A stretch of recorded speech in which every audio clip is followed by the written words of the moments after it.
do galo que não era galo, o camelo também tem uma dificuldade, o agulha, o que seria essa agulha, né? Aquela passagem lá que Jesus disse que é mais fácil entrar um rico no reino de Deus do que o camelo passar por uma agulha. Não. Foi isso? Não é mais fácil entrar um camelo no fundamento do rico que você Isso, então é isso. Agora... É mais fácil passar um camelo no fundo de uma agulha do que um rico entrar. Varento se salvar. Rico é varento. Ah, então não é rico, não é pelo fato de ser rico que não vai entrar. Rico é varento. Ah, então tem rico que não é avarento. É. Tem? Tem. Tem, claro que tem, mano. Lógico que tem. Tem gente que tem riqueza e não vive em função daquela riqueza, não. Cristãos, nós temos irmãos ricos, né? Ricos mesmo, assim, rico de verdade, gente que tem dinheiro até umas horas. E são servos de Deus, homens de Deus, não vivem pelo dinheiro, não tem o seu coração no dinheiro. E é justamente isso que Jesus disse, né? Parece que eles não compreenderam direito. Porque ele falou, e agora, quem pode se salvar?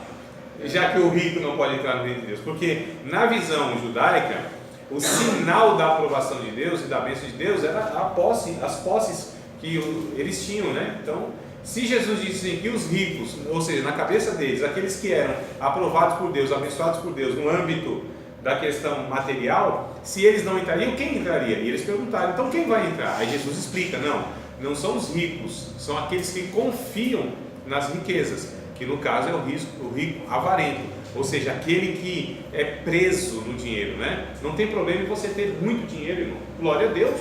Deus quisera que todos nós tivéssemos muito dinheiro, não só para nós desfrutarmos disso, mas para ajudar as outras pessoas.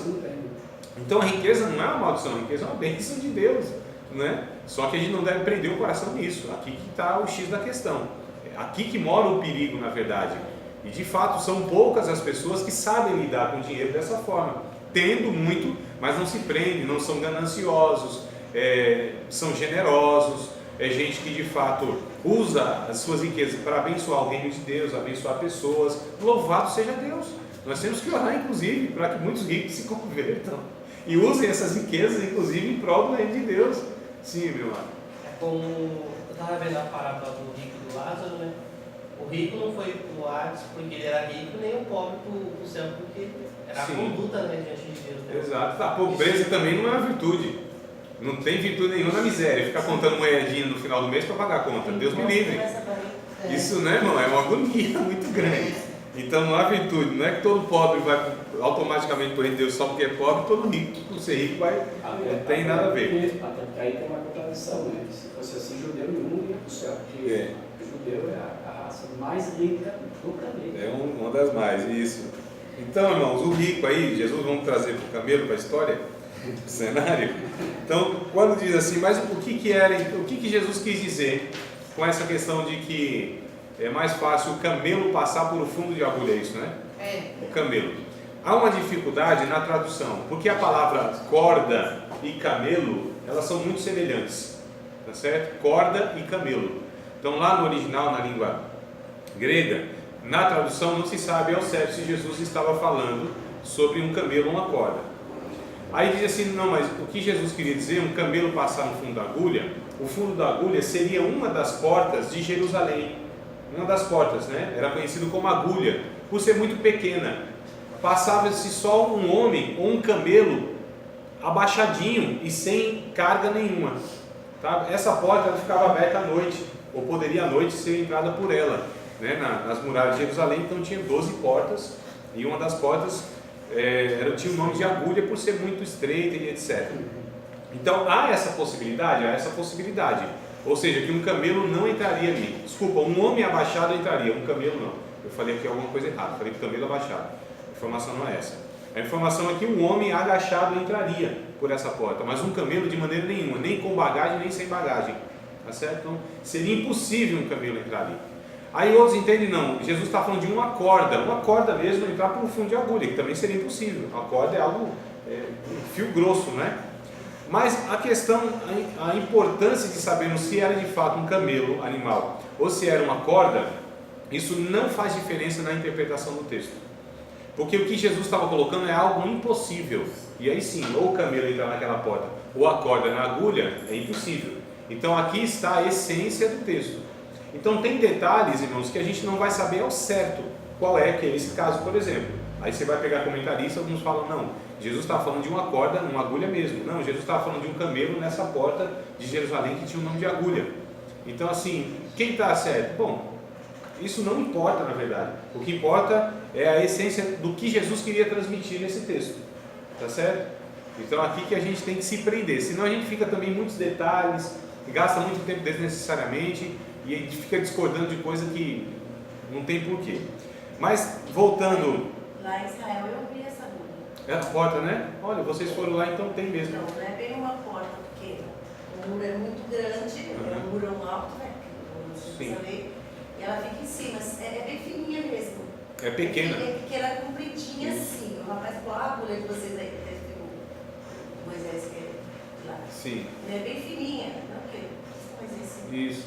ela é fininha, comprida. Então, de fato... Ele explicou para nós mais ou menos assim, que quando tinha guerra, alguma coisa, por aí eles colocavam a arma assim. Entendi. Ela é bem fininha assim. Bem estreita. Estreita. Que é impossível o camelo passar. Impossível.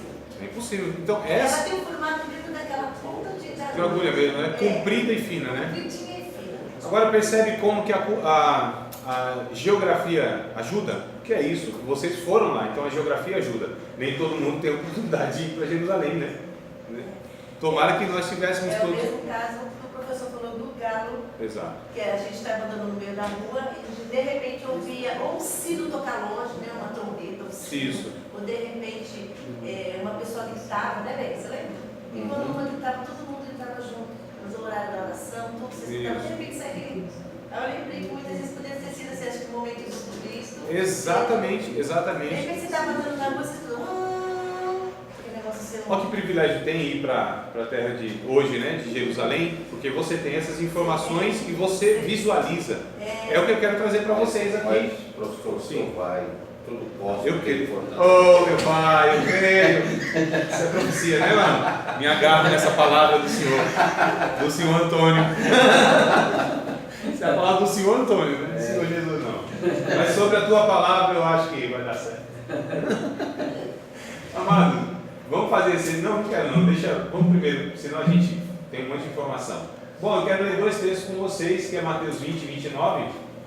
Mateus capítulo 20, verso 29. A gente está falando de geografia. Vocês estão falando de geografia, ou seja, do local, né? De você visualizar. Como ainda nós não chegamos lá em Jerusalém, alguns de nós, mas vamos chegar segundo a palavra do Senhor Antônio. A gente traz então as imagens, né? As imagens, mas lógico que seria muito rico. Quem sabe, Antônio, a gente não pode fazer uma caravana futuramente com o pessoal da teologia. Eu acho que nós passamos por aí mesmo. Foi? Então Sim, né? É que não pega aqui o laser, não adianta colocar o laser. Aqui, na verdade, é uma estrada, né? Eu vou explicar para vocês aqui, tá? Aqui é a cidade de Jericó. É Jericó, né? Então, assim, quem sabe, Antônio, é uma coisa aí para o futuro próximo, de a gente fazer uma caravana com a turma de teologia. Os alunos, né? Seria muito interessante, né, irmão? Eu sei que é custoso, mas a gente faz uma programação aí, de repente, em 10 vezes. Tá. Né? Vamos fazer isso aí para o ano que vem, Antônio? Vamos. Né? Juntar os irmãos aí que não são da teologia. Na teologia, e o que acontece? Eu me proponho, a gente vai ter um roteiro a seguir, eu me proponho a dar uma pequena aula em cada ponto que a gente parar. Isso é interessante, vai ser, né? Então, por exemplo, parar aqui em Jericó, eu conto uma breve história, texto bíblico e tal. Lá no Mar da Galileia, a gente para um texto bíblico e tal. Então, em cada ponto lá, eu paro e a gente grava uma aulazinha lá de 15 minutos, 20 minutos assim. No cenário, eu acho que vai ser uma riqueza muito grande, né, irmão? Nós temos um cenário. Vamos fazer essa proposta, Antônio? A gente lança aí, quem sabe para o ano que vem a gente consegue aí. Aí, ó, ligou na terra. A formatura lá. Tinha de ser o passaporte. Vamos lá, então. Vamos orar a Deus e conversar para, quem sabe, ano que vem, ou daqui até 2 anos, a gente tem um curso aí prolongado um pouco. Não do curso. Pode ser isso, vamos. Melhor ainda, que a gente vai juntando aí as moedinhas. Amados, vamos lá, Mateus 20 e 29. Mateus 20 e 29. Lucas 18 e 35. Vamos ler os dois textos, Mateus 20 e 29 primeiro, tá? Primeiro Mateus capítulo número 20. versículo de número 29. Eu não sei se eu falei para vocês essa passagem, irmão. Não, né? Sobre Jesus estava indo para Jericó. Não falei? Então tá bom. 20 e 29. O Jericó é longe. É. Saindo Aí, ele, né? É longe, Jerusalém é longe. Depois chama. E saindo eles de Jericó, seguiam grande multidão. 20 e 29. E saindo eles, né, de Jericó, ou seja, Jesus com os seus discípulos. E aí até diz aí o verso 30, eis que 2 cegos assentados junto ao caminho, ouvindo que Jesus passava, clamaram, dizendo: Senhor, filho de Davi, tem misericórdia de nós. Então o texto, o 29 que eu quero enfatizar. Vamos ler o Lucas 18, 35. Lucas 18, versículo 35. Já vou direto ao ponto mesmo, que é para a gente pegar aqui essa aparente contradição, tá? Então 18 e 35 de Lucas vai dizer assim: e aconteceu que, chegando ele perto de Jericó, estava um cego assentado junto do caminho, mendigando. O que vocês perceberam nessas duas leituras, irmãos?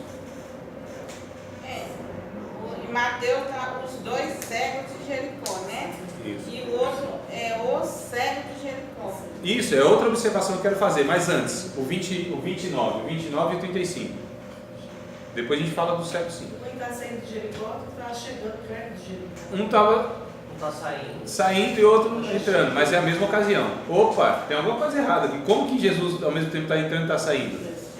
Então aqui, olha que a geografia vai nos ajudar. Amados, isso aqui, ó, essa parte de baixo aqui, são as ruínas da antiga Jericó.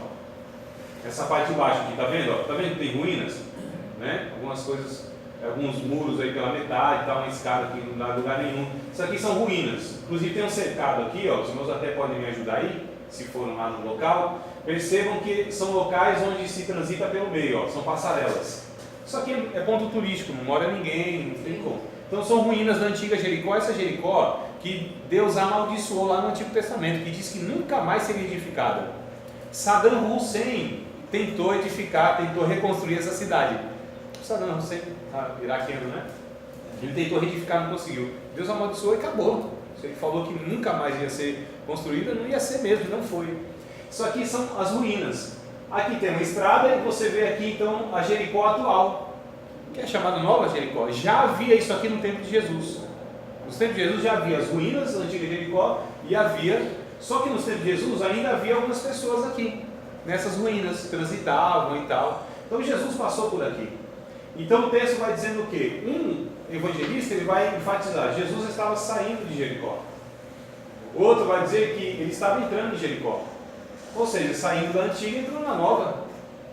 E à beira do caminho havia lá 2 cegos. Quer dizer, um evangelista vai falar que tinha um cego e outro vai falar que tinha 2 cegos. A minha pergunta é: quem é que não estava enxergando nessa história? Quem é dos evangelistas que não estava enxergando direito esses cegos? Né? Então, como que a gente resolve essas contradições? Bom, primeiro a geografia nos ajudou a resolver a questão do entrando e saindo, né?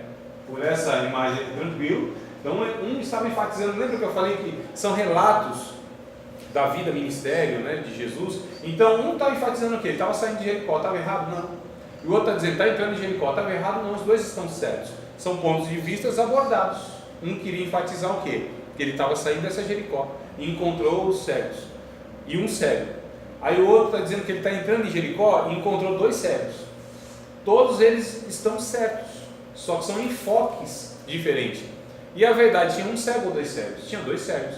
E por que um disse que tinha um só? Porque ele quer destacar, ele destacou aquele que era mais conhecido na cidade, que era o filho do Timeu, né? Que é o Bartimeu. Então esse era mais conhecido na cidade, então ele deu ênfase a esse. E o outro evangelista relatou os 2. Vocês percebem que a geografia nos ajuda também, irmãos? Né? A geografia nos ajuda, a cultura nos ajuda. Então, pela cultura também a gente esclarece alguns textos. 2 Coríntios 2, 14 a 16. 2 Coríntios. Ô irmão, lembrei de um texto. Depois eu falo para vocês esse texto, 2 Coríntios capítulo. Depois eu falo, né? E um rapaz me perguntou esses dias, na teologia inclusive. Pô, André, esse texto está dizendo sobre o casamento e tal. Eu falei, não, mas é muito usado, muito usado. Depois eu vou falar com vocês, tá? 2 aos Coríntios, capítulo de número 2, verso 14, 15 e 16. Quem achou, por gentileza, irmãos, leia. 2 aos Coríntios. E graças a Deus que sempre nos faz triunfar em Cristo, e por meio de nós manifesta em todo lugar o cheiro do seu conhecimento. Porque para Deus somos o bom cheiro de Cristo, nos que se salvam e nos que se perdem. Para estes, certamente, cheiro de morte para a morte, mas para aqueles, cheiro de vida para a vida, e para essas coisas que é idôneo. Isso. Irmãos, tem sentido claro para nós lendo? Cheiro de morte para a morte, cheiro de vida para a vida, nós somos o bom cheiro de Cristo. Tem sentido lendo assim? Traz alguma clareza? Acredito que não, não é? Mas Paulo estava inserido em uma cultura que era muito tranquilo. Então é por isso que eu pego aqui a imagem da cultura para trazer o que Paulo queria transmitir, o que Paulo transmitiu eficazmente para aqueles leitores. Mas para nós não é tão eficaz essa mensagem, porque nós não temos as mesmas informações. Quando ele diz que nós somos o bom cheiro de Cristo, para os que se salvam, cheiro de vida, e para os que se perdem, cheiro de morte. Isso aqui é uma imagem de uma biga, né? Que é um carro da antiguidade, ou seja, um carro de guerra, inclusive. É uma biga, onde ia 1 ou 2 pessoas, e os cavalos, eles puxavam então esses carros aí, os guerreiros. Essa imagem é uma imagem de escultura romana, que é da época de Paulo, que aqui está relatando quando vinham da guerra, né, os romanos, eles traziam inclusive alguns escravos, né, que eles subjugaram a nação, traziam alguns escravos, inclusive esses escravos para serem mortos no meio da cidade, tá certo? Para anunciar a vitória, pode ver que tem uma trombeta ali, então eles entravam na cidade, os moradores da cidade jogavam para eles folhas, a semelhança que fizeram com Jesus era uma prática que tinha, tá certo? Entrava na cidade um rei, entrava na cidade os que estavam voltando da guerra, então o povo ia receber, né? A população ia receber esses soldados, ou rei, ou alguma pessoa importante. Então eles jogavam ramos de plantas, jogavam perfumes, tá certo? Sobre eles e tal, era uma forma de recebê-los bem, né? Uma forma de gratidão, inclusive porque eles foram guerrear e etc e tal, cada ocasião tinha um significado.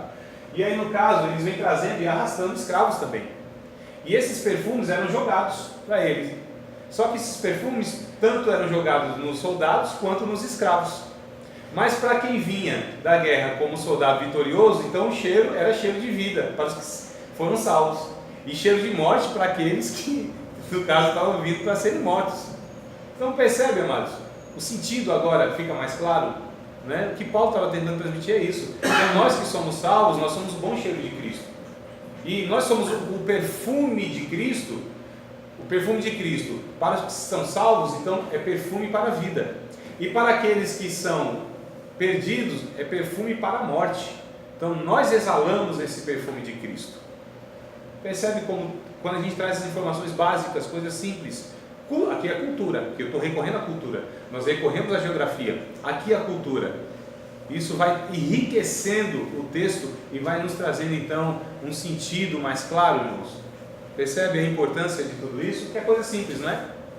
Não é nada assim, nossa, coisa tão erudita. Não, é simples, são informações simples, informações corretas que vão contribuir então para a compreensão do texto, tá bom?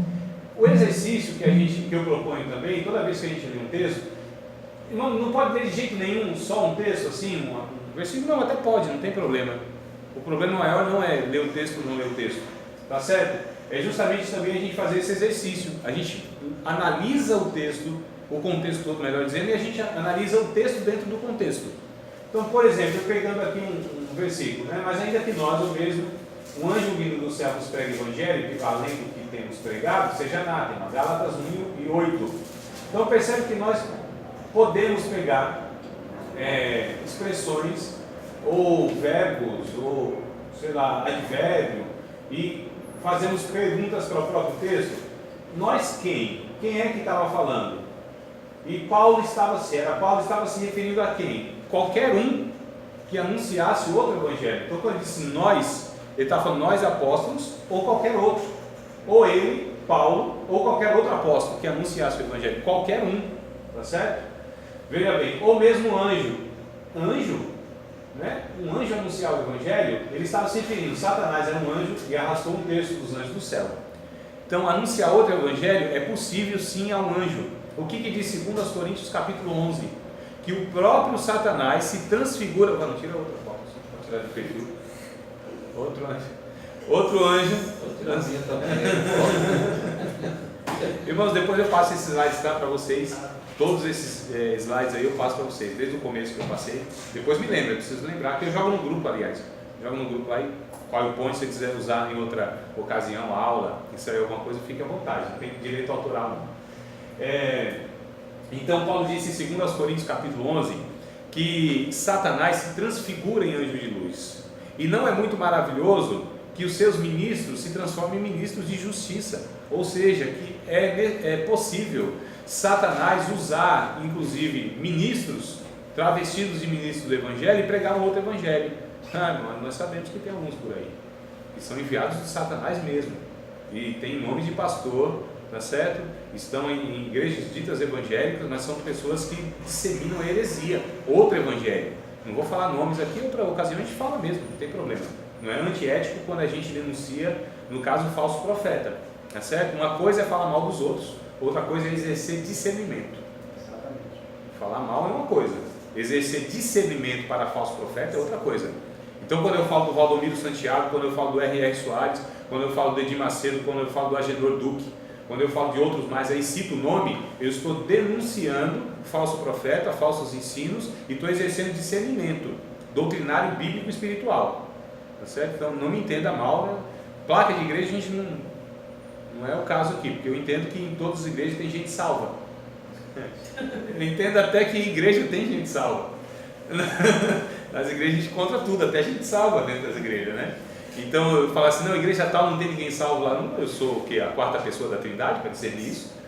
Não tem como, isso é Deus que sabe onde estão seus salvos. Estão em todos os lugares, né? Em várias igrejas, inclusive nas nossas igrejas que a gente julga ser igreja doutrinariamente correta, é bem possível que lá tenha um monte de gente que não seja salva e que não serão salvas. Então a gente precisa ter essa maturidade aí de perder a inocência, de achar que só porque é a igreja tal, todo mundo lá de fato é salvo, não é? Como também a igreja tal, todo mundo lá é perdido, também não é. Só Deus sabe essas coisas, né, irmão? Então vamos lá, um anjo vindo do céu nos prega o evangelho que vá além, quando opiniões humanas recebem mais valor do que o que Deus disse. Então a gente precisa ter muito cuidado. Paulo escreveu isso em 1 Coríntios, capítulo número 4. Vocês estão procurando na Bíblia? Estou falando aqui. Não vejo esse número. 1 Coríntios, capítulo 4. Irmãos, 1 Coríntios, capítulo... Nós falamos primeira, né? Aos Coríntios. Nunca segunda, ou nem primeiro nem segundo. É primeira aos Coríntios, primeira a João, primeira a Pedro. Como também nós não falamos assim, primeira Reis, primeira Crônicas, é primeiro livro de Reis, primeiro Crônicas. É só questão de português, né, irmão? Mais nada. Tá bom? Porque é carta, né? Então, primeira carta, não é primeiro carta, é primeira carta. Primeira aos Coríntios. Será que ele está aprendendo? Não aprender certinho o negócio, não é, não, irmão? Então, primeira. Alguns estão pensando, ele está professor enjoado, né? Vamos aprender, tem que aprender certo. Vamos aprender certo, irmão. Não é não? Aprendendo certo. Primeira aos Coríntios. Você tinha falado primeiro, a segunda, né? Agora. Segunda Segunda. aos Coríntios. Primeira aos Coríntios. Não pode ser segundo, né? Capítulo 4, versículo de número 6. 4 e 6. E eu, irmãos, apliquei essas coisas por semelhança a mim e a Apolo, por amor de vós, para que em nós aprendais a não ir além do que está escrito, não vos ensoberbecendo a favor de um contra o outro. Então, o Paulo ele está dizendo aqui nessa passagem, aos Coríntios, que eles não poderiam, os irmãos em Corinto, ir além do que eles tinham escrito, e porque há essa preferência, sempre houve essa preferência, e ainda há essa preferência hoje. As pessoas, elas defendem tanto um teólogo, uma pessoa de sua preferência, né, que às vezes ela se perde desse discernimento e acredita em tudo que uma pessoa fala em detrimento da outra. Então há uma disputa hoje na internet, por exemplo, eu sou calvinista, eu sou arminiano, eu gosto do Augusto Nicodemos, eu gosto do ensinador tal. Irmãos, a gente precisa ter cuidado com essas coisas, tá certo? Então, opiniões humanas recebem mais valor do que o que Deus disse. Então, a referência maior para nós não são teólogos, é a palavra de Deus. A gente precisa ter muito cuidado com esse negócio. Não, mas meu professor vou te falar, ele manja do negócio, viu? Eu tenho um professor aí que aquele não manja nada não. Então, cuidado, não sou eu nem é o outro, é a palavra de Deus. Então, vá além do que nós temos pregado. Além que ensinar, aquele que ensinar a Bíblia de forma alterada, Deus tirará a sua parte da árvore da vida. É sério, não é, irmão? Muito sério. Não é? Então a gente precisa ter muito cuidado com isso aí, tá bom? E principalmente o livro de Apocalipse, especificamente, né, que está falando, inclusive. Então, temos pregado seja anátema. Olha que palavra esquisita. O que quer dizer anátema? Maldito. No grego, a palavra indica uma pessoa excluída do favor divino e entregue à destruição. Então, o anátema, né, lá em Josué a gente vê isso, lá na Acã e tal. O anátema é essa pessoa separada ou excluída do favor divino e entregue à maldição, que é a pessoa amaldiçoada ou maldita, tá bom? Então, olha só, que interessante quando a gente pega isso aí, ó. Assim a lei foi o nosso tutor até Cristo, para que fôssemos justificados pela fé. Gálatas 3:24. Que lei Paulo está se referindo lá em Gálatas? Que lei? A lei moral, os 10 mandamentos de Êxodo capítulo 20, né, escritos pelo dedo de Deus, está lá em Êxodo 31:18. Então essa lei, porque a lei moral, ela foi o nosso tutor, nos levou até Cristo, a lei moral, tá certo? Para que fôssemos justificar, nosso tutor, né? Pulei o tutor. O que é o tutor, irmãos? Algumas traduções está aio, lá em cima, lá, ó. Almeida Revista Corrigida está aio, não está? Não sei se vocês estão conferindo na Bíblia de vocês aí, né? A lei foi o nosso aio. Aio, o que é aio? Aio é uma espécie de pedagogo, né, que significa instrutor ou professor de crianças. Não é hoje que a gente usa os pedagogos? Quem são os pedagogos? São aqueles que ensinam para as crianças, né? Então, aio era esse escravo. O aio era um escravo, irmãos, tá? Que ele era separado para ensinar a criança até chegar à maturidade. Ou levava essa criança até os seus pais, ou entregava aos seus pais, mas quando estivesse já instruída. Então, esse era o aio, era o pedagogo da antiguidade. Bom, então, é o que Paulo está se referindo. Então, o que a lei nos serviu? Como um pedagogo, como um instrutor.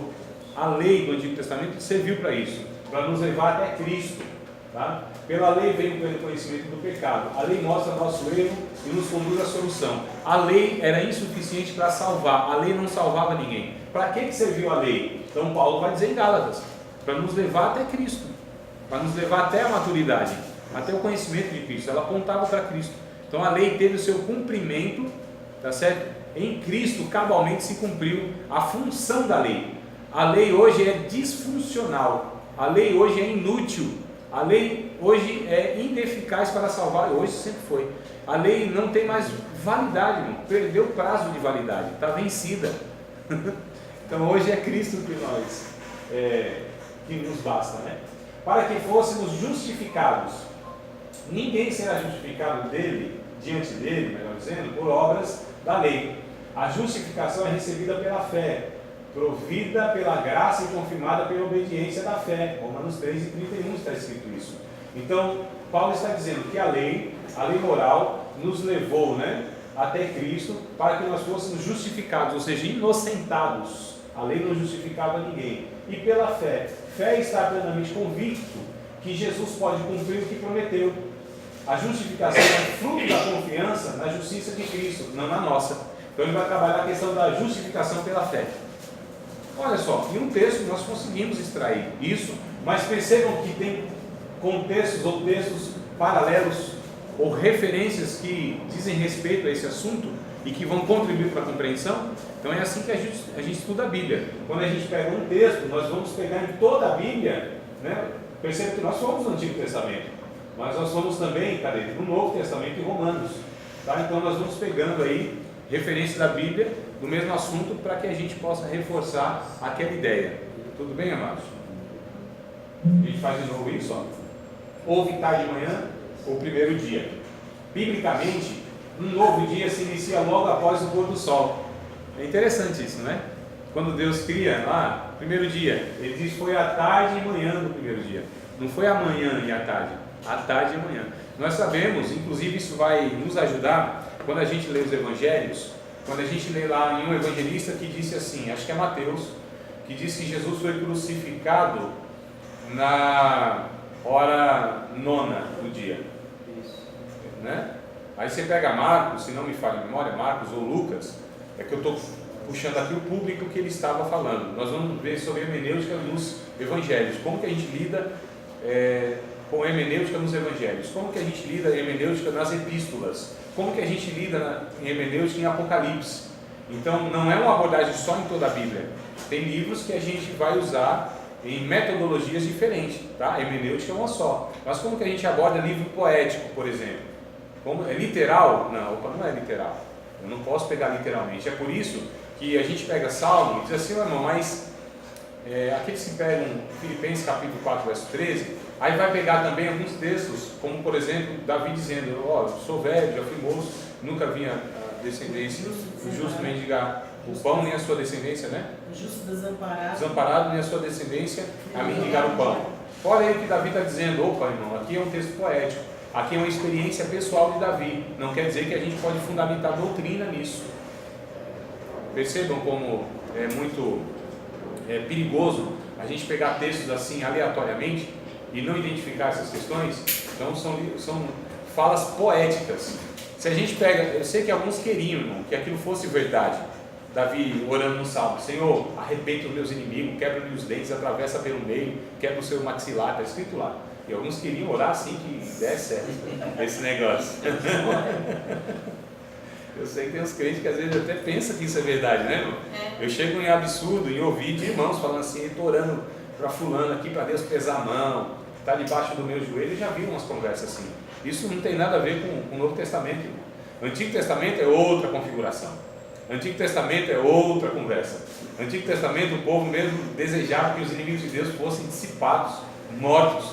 E havia lá uma configuração diferente histórica. Agora com o Novo Testamento isso não serve mais. Jesus disse, se o teu inimigo te ferir, vai lá e oferece o que eu faço.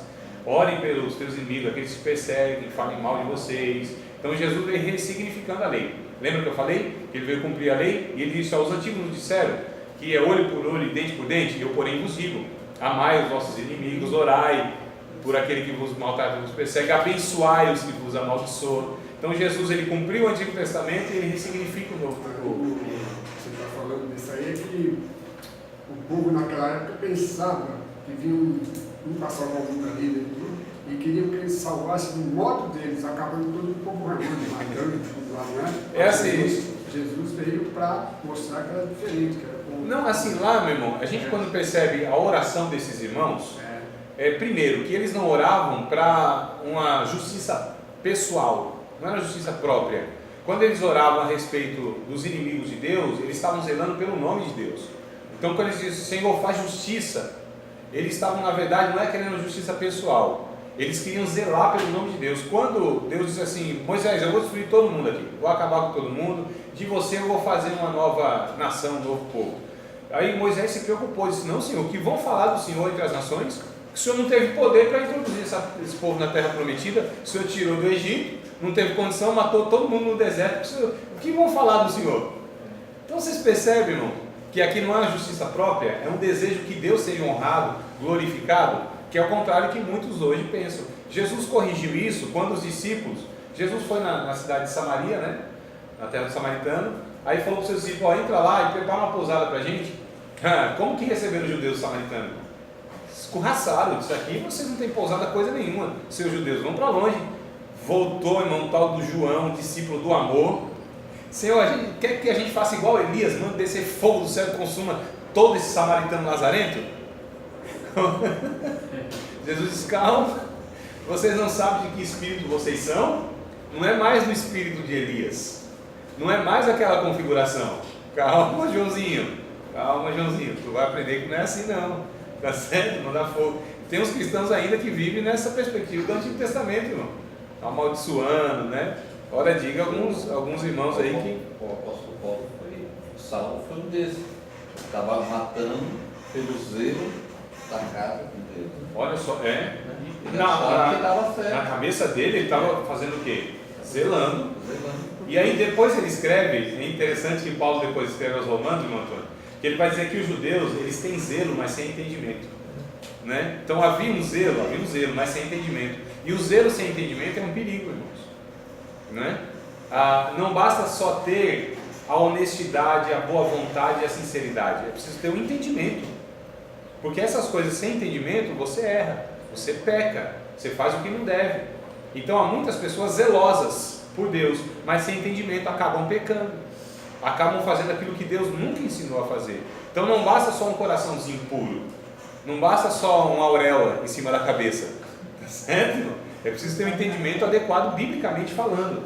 A pureza do coração, ela é importante, né? A honestidade, ela é importante. É por isso que tem gente que é honestamente ou sinceramente enganada. Então essa pessoa é sincera, está fazendo errado, mas é sincera. A sinceridade não basta, irmãos. Eu acredito, inclusive, que tem alguns líderes evangélicos que eles são sinceros no que fazem.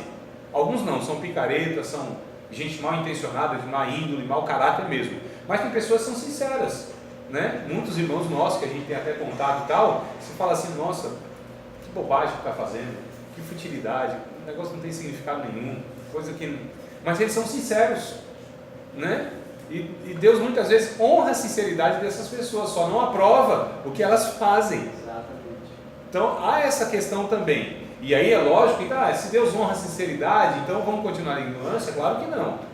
Lógico que não, a gente precisa corrigir essas coisas, né? Então eu vejo lá alguns irmãos, algumas filmagens, alguns cultos, tal, sendo transmitidos, eu olho assim e falo, meu Deus do céu, oh Jesus, não é coisa superficial, que leitinho, que água, que garapa, sabe o que é garapa?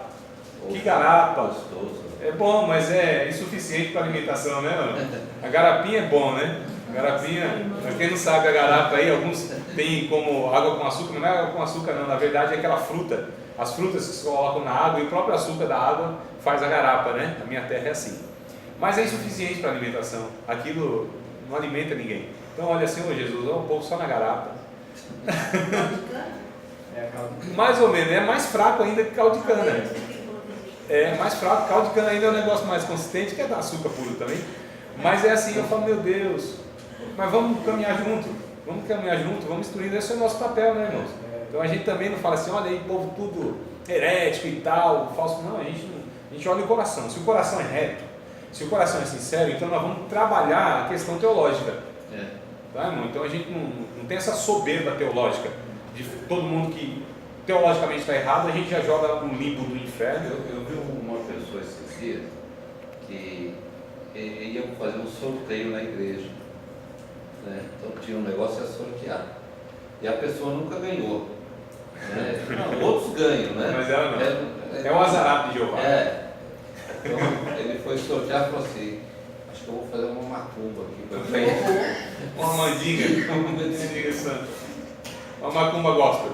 Meu Deus. Para ver se eu ganho. Quer dizer, olha a cabeça. E aí o que vem na mente da gente, logo de cara, condenar o cara, tem que falar, mas Ele vai com sinceridade. Ele queria ganhar. Isso. A gente corrige, né, irmãos? São aliados, né? A gente corrige. E a gente só corrige o bem intencionado. Não tem como corrigir o mal intencionado. O mau caráter nós não trabalhamos com eles.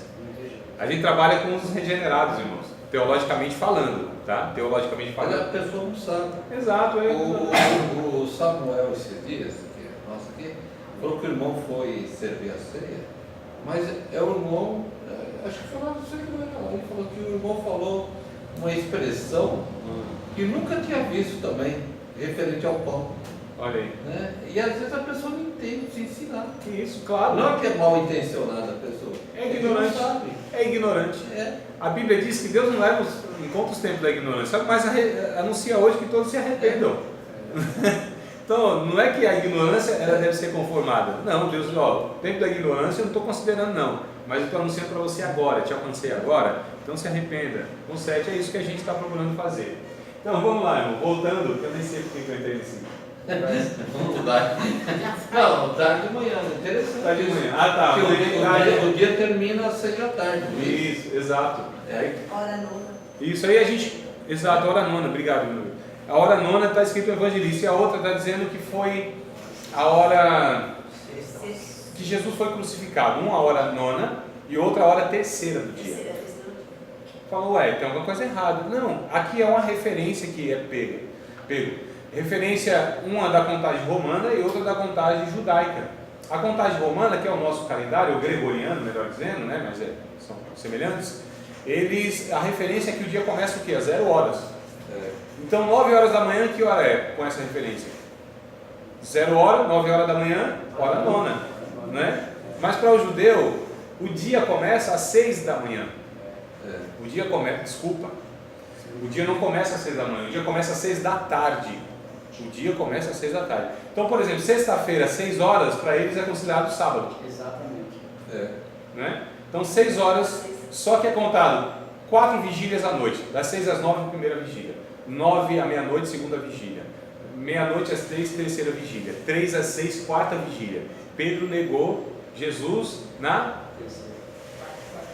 no começo da quarta vigília, que era às 3 horas da madrugada, onde tocava aí a trombeta, ou o galo cantava. O galo canta feio. Então, depende do galo nosso, né? O galo canta, mas aquele galo não. Aquele galo cantava às 6 da tarde, 9 da noite, meia-noite, 3 da tarde. 6 não, mas era 9, meia-noite, 3, tá certo? O galo cantava.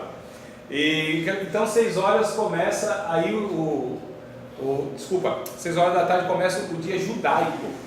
Mas a referência então de um evangelista é o dia judaico. Então ele vai falar que é a hora nona do dia. Tá certo? A hora nona do dia. Desculpa, a hora terceira do dia. Né? Essa é a contagem, porque 6 horas da manhã é a primeira hora do dia. Então a vigília são 4 da noite. Então a noite é dividida em 4 partes.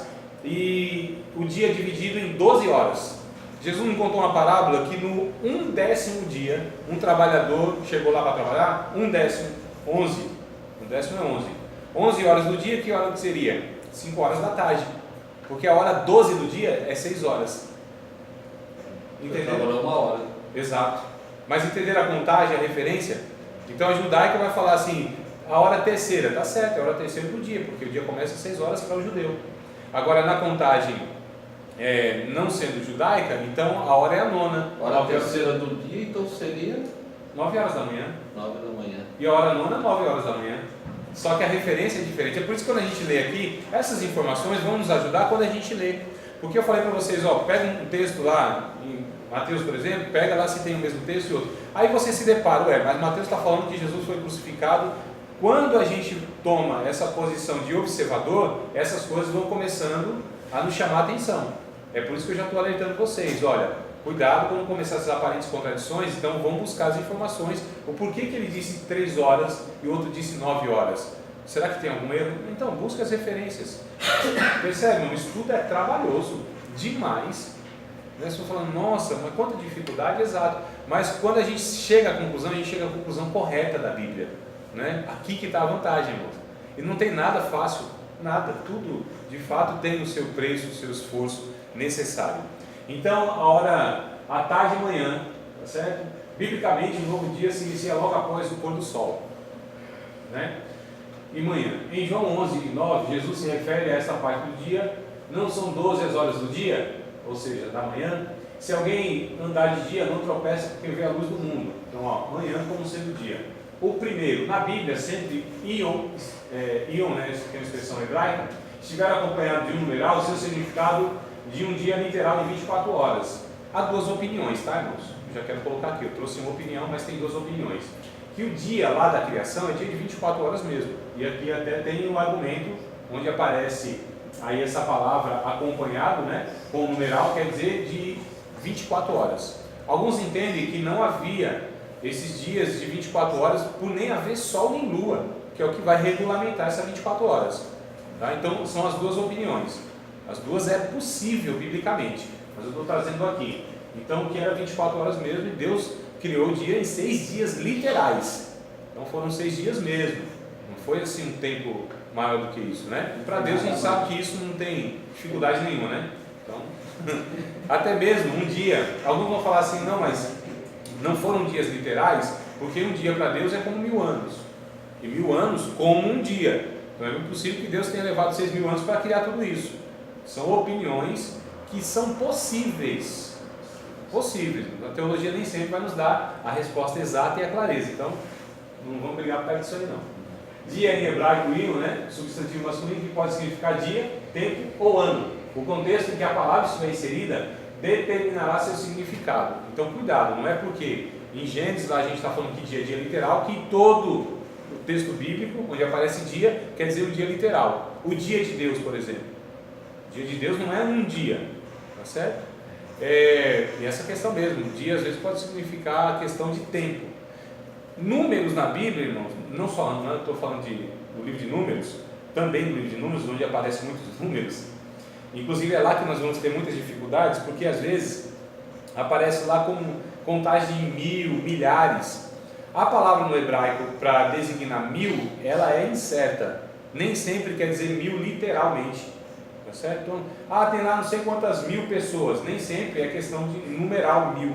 Mas ou é uma certa quantidade, uma quantidade grande, ou outro significado. É a mesma coisa hoje. Eu falar assim, ô irmão Antônio, eu falei 1000 vezes esse negócio para você, meu irmão, já? Mas é literalmente isso? Não. Não quer dizer que literalmente eu falei 1000 vezes isso. Quer dizer que eu falei muitas vezes, não é? Então percebe, até nas nossas expressões nós sabemos que não é literal, não é exato? Na Bíblia também, a palavra 1000 na hebraica ela é incerta. Dia para nós simboliza algumas coisas. Dia e noite, né? E dia é tal dia. Né? Rapaz, teve um dia que eu passei muito mal. Mas quer dizer o quê? Que foi um dia a parte da manhã toda? Não, que foi um momento, uma ocasião, né? Na minha vida, na minha história e tal. Então percebe que essas palavras nem sempre são aplicadas literalmente. Não é fácil, irmão. A gente está lidando aqui com língua, né? Até a nossa língua não é tão tranquila assim. As expressões idiomáticas na aula passada, foi a aula passada, né? Expressões idiomáticas, lembra? Entrar pelo cano, passei isso para vocês? Passou. Né? Então percebe que é um negócio assim que não é tão... Não é literal, né? Então, água mole em pedra dura, tanto bate até que fura. Então, é uma expressão que a gente tem. Tudo bem, amados? Até aqui? Deixa eu ver se tem alguma coisa. Não. Eu já falei e aí voltou. Eu vi o negócio da língua esse dia que eu achei interessante também num programa aí de rádio. A língua é o único órgão que não envelhece. Não tem essa questão. Não tem essa questão de idade. Ela se mantém desde criança. Ela vai crescendo, né? Mas é no sentido de ela não envelhecer. O nosso corpo envelhece, desgasta. A língua não. A língua você vai ter ela. Eu não sabia desse detalhe, não. É mesmo? Mas a língua, por isso que ela é perigosa, né?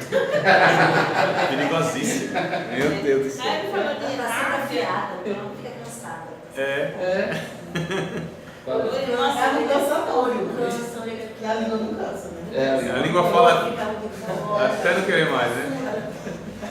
Diga, irmã. Que o irmão falou em rádio, aí eu ouvi um programa essa semana, a irmã perguntava para o pastor, que ela orava para todo mundo, era bem temente a Deus, mas que na prosperidade ela não tinha dinheiro para nada, por quê?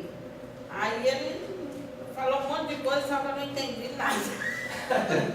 Não fazia sentido o que ele falou. Mas eu vi, não mas eu vi uma irmã também com esse mesmo problema. Aí o irmão falou, irmão, faça o carnê de Gideão, você vê. Se fizer o carnê de Gideão, você vai ser prosperado. Ô, irmãos, olha, a gente vê algumas práticas, como não vai dar tempo de eu trazer aqui eu ia trazer mais um texto e para a gente interpretá-lo e tal, mas vamos deixar isso para a próxima aula. Deus quiser, bem no comecinho, já pego, vocês me lembram? Me lembrem, por favor? André, você falou que ia pegar o Marcos capítulo 13, tá? Então, a gente começa a aula por aí, a gente vai fazer esse exercício que a gente está fazendo hoje aqui, tá? Vai ser mais ou menos aí a aula como de hoje na proposta. Mas, só como não vai dar tempo, a gente tem alguns minutinhos, vai dar tempo para a gente discutir isso aí, que é pertinente à aula também, ao curso, né? Nós vemos muitas práticas, como por exemplo a prática do voto, né? Na nossa igreja, algumas igrejas têm a prática do voto. O voto é bíblico? Bom, pelo menos o que eu vejo hoje é um voto antibíblico. O que a gente vê a proposta hoje é assim, dê alguma coisa, não é? Faça um voto com Deus e Deus vai te abençoar. Veja bem, a gente percebe na Bíblia que o voto, ele só era cumprido quando Deus fizesse alguma coisa. Só depois é que a pessoa honrava o voto, depois de Deus agir. Então hoje é o contrário, né? Percebe que até essa questão aí está errada? Não é verdade? Não é assim que é feito? ou não, né? Então até o voto é antibíblico como se faz hoje, é certo? Então é um negócio para a gente pensar. E nós vamos... Mulher praticada, né? Oi? Casal com mulher praticada, né? Sim, é errado essa questão. Quando fala voto de tolo, e não.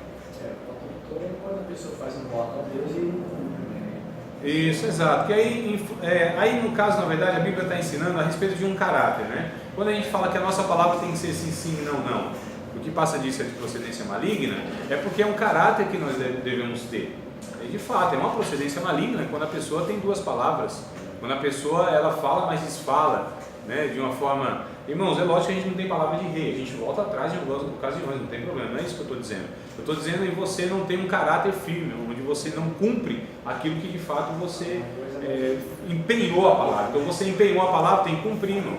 Ah, mas se eu me enganei no negócio que eu fui fazer? Não, lamentável, vai ter que sofrer o prejuízo. Mantenha a palavra. É melhor a gente manter o nosso caráter do que, às vezes, deixar de ter um prejuízo financeiro, por exemplo. A Bíblia diz que o verdadeiro cidadão do céu, Salmo 15, vai dizer que mesmo que ele jure com dano seu, ele não muda.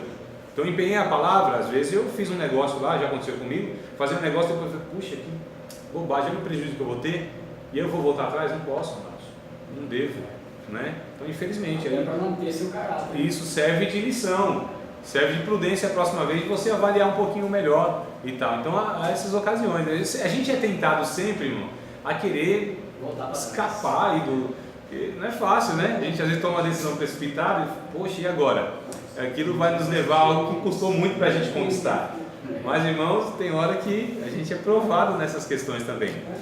Mas vamos lá, meus amados. Então, voltando aqui, a questão que a importância, essa aula eu gostaria que vocês guardassem, a importância de nós observarmos cada texto, de fato, nos prendemos aos detalhes e saber de fato que a que se refere a cada expressão, a cada... Isso, exatamente, né? Nós vamos estudar então mais um pouquinho, detalhadamente sobre os símbolos, é o que nós falamos hoje um pouquinho. Olha, aqui está falando da pomba, Espírito Santo, mas todo o texto? Não, automaticamente não. O fogo é a ação do Espírito Santo, mas também tem um fogo do juízo eterno, né? Aparece também o fogo lá como o juízo de Deus e etc. Isso aqui simboliza, mas toda a Bíblia? Não. Então a gente precisa ter a cautela e a paciência e a perseverança de estar então fazendo esse exercício. Qual a tendência, irmãos, de termos essa matéria, de vocês falarem, nossa, interessante, é isso mesmo, olha só. A minha esperança é que todos vocês que participarem dessa matéria nunca mais leiam a Bíblia da mesma forma. Nunca mais. Vocês pegarem a Bíblia já não vai conseguir ler da forma que lia antes. A minha esperança é essa. Mas a gente tem uma tentação também de deixar esses ensinamentos aqui e voltar para a nossa prática. Diga, Gênesis 1:1 eu estava vendo, é muito interessante, né? Diz assim, no princípio criou Deus os céus e a terra, né? Mas só que aqui é tipo como se fosse já uma conclusão, né? Sim, ponto final. Daqui Aí vem o verso 2, aí tem aquela teoria do caos, né? A teoria onde Deus recriou a terra, que é o verso 2. Mas isso é uma interpretação errônea que se dá. Por causa que o que eu entendo aqui, ele vai falar primeiro o que Deus já tinha feito, depois ele vai detalhar, né? Isso. É como o capítulo 2 de Gênesis. O capítulo 2 está falando o quê? Deus criando o homem de novo. Se você pega o capítulo 2, Deus está criando o homem de novo. Falou, Deus criou o homem de novo? Não. No capítulo 1 ele cria o homem, né? No capítulo 1 de Gênesis. O homem, a criação do homem está lá no capítulo 1. Aonde? 1:27. Verso 26 e 27. 26 e 27, né? Façamos o homem a nossa imagem, conforme a nossa semelhança e tal. Então no capítulo 1, verso 26 e 27, ali está a criação do homem. Deus criou o homem ali. No capítulo 2, a gente percebe que tem um relato de Deus criando o homem de novo. Mas o que é aqui? É uma recriação? Não. O capítulo 2, porque o capítulo 1 tem a criação geral. Deus criou todas as coisas, inclusive o homem. O capítulo 2, então, vai enfatizar a criação do homem. Inclusive esse homem dentro do jardim e etc. Então isso é o que acontece no capítulo 1, verso 1, é isso aí. Então criou Deus os céus e a terra. Ponto final. Só que aí vai detalhar como Deus fez isso, né? Então a terra era sem forma e vazia, havia trevas sobre a face do abismo, o Espírito do Senhor pairava sobre as águas, e disse Deus. Cadê Deus? Deus deixou de falar? Cadê? Disse Deus? Haja luz. Disse Deus, cadê? Disse Deus, haja luz, e houve a tarde e a manhã do primeiro dia. Então ele vai detalhando. No segundo dia Deus cria tal coisa, no terceiro dia tal coisa, e disse Deus.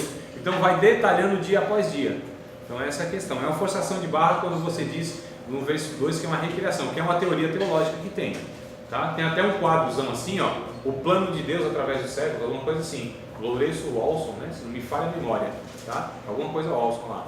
E ele coloca a terra recriada, onde Deus cria a terra, aí Satanás é jogado na terra, onde há o caos, onde destrói tudo, inclusive aí está a explicação para alguns sobre a extinção de alguns dinossauros e tal. É uma coisa assim totalmente descabida, tá bom, irmão? Então é uma teoria que não tem base bíblica, mas é uma teoria teológica.